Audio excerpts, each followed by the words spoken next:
The following is a presentation of the Sovryn Tech podcast feed.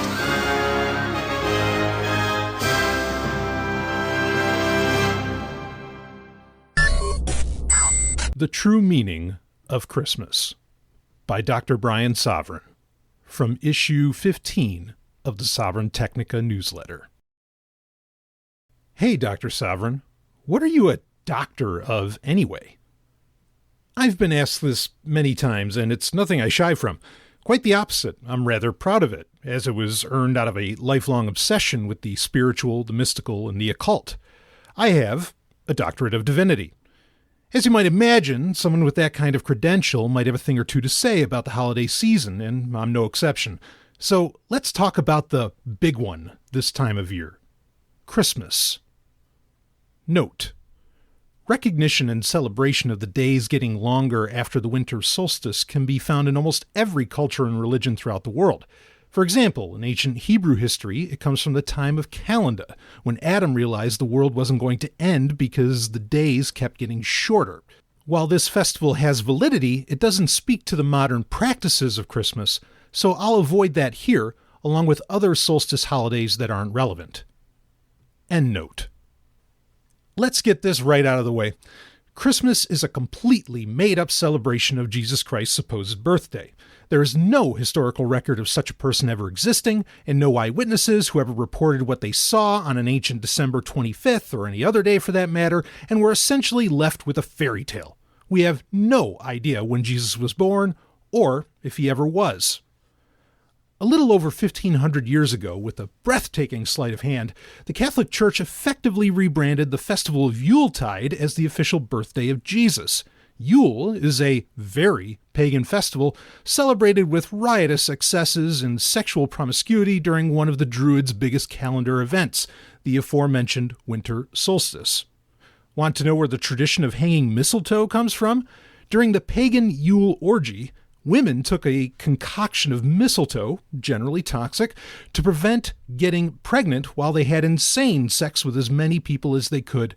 A kiss under the mistletoe is but a pale whisper of this earlier history.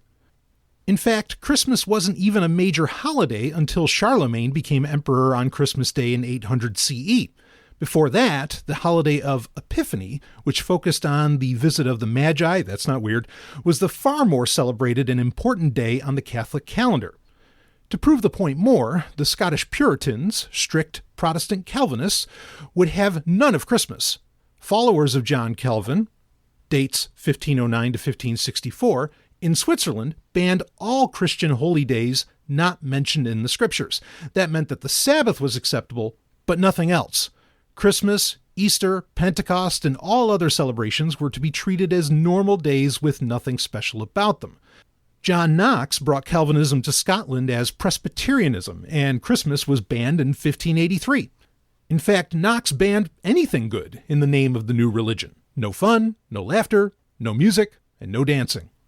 On Christmas Day in 1706, an American anti-Christmas group consisting largely of Congregationalists, Puritan descendants, Baptists, and Presbyterians rioted on the streets of Boston, smashing church windows because they wanted to ban Christmas. Oklahoma became the last U.S. state to officially allow Christmas in 1907, just a little shy of 2 centuries later. Historically, Christmas is as un-American as communism. Note: don't think about that too much. Communism at one point was very American. See Massachusetts Bay Colony and other white person setups in America. End note. So then, how did we end up with the Christmas that has become a staple of Western civilization as we know it today? As happens rarely in history, it all comes down to one man, Charles fucking Dickens. He came up with it all: the presents, the tree, the turkey, and pudding, the whole thing, all after he published his famous work, A Christmas Carol, in December 1843. It was a sensational success. Readers laughed at miserly Scrooge and wept over the poor Cratchit family. The author of Vanity Fair, William Makepeace Thackeray, declared that the book, quote, occasioned immense hospitality throughout England, was the means of lighting up hundreds of kind fires at Christmas time. caused a wonderful outpouring of Christmas good feeling, of Christmas punch brewing, an awful slaughter of Christmas turkeys, and roasting and basting of Christmas beef." End quote.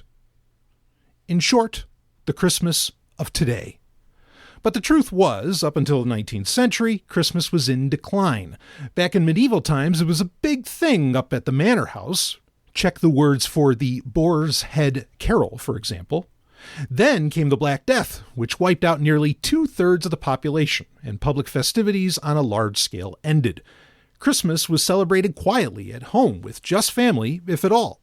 As the industrial drift into cities grew apace and traditions and roots were lost, so too was Christmas largely forgotten.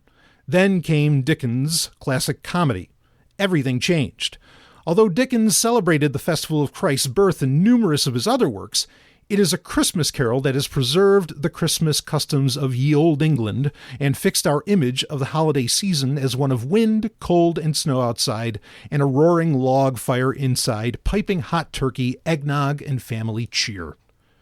Coming from a family that was large but not too well off, Charles Dickens presents again and again his idealized memory of a Christmas associated with the gathering of the family, which, quote, "bound together all our home enjoyments, affections, and hopes," end quote, in games such as Snapdragon and Blind Man's Bluff. So much is Dickens' name associated with this revival that Paul Davis in The Lives and Times of Ebenezer Scrooge, date 1990, retells an anecdote first told by Theodore Watts Dunton in 1870. As he, Dunton, was walking down Drury Lane near Covent Garden Market in London, he overheard a Cockney barrow girl's reaction to the news of the great novelist's death. Quote, "Dickens dead? Then will Father Christmas die too?" End quote. The fact is, Dickens, more than anybody else, revived the Christmas traditions. There is no Merry Christmas without him. Well, and Charlemagne. It takes an emperor to get things taken seriously, it seems. But could we get back to celebrating Yule?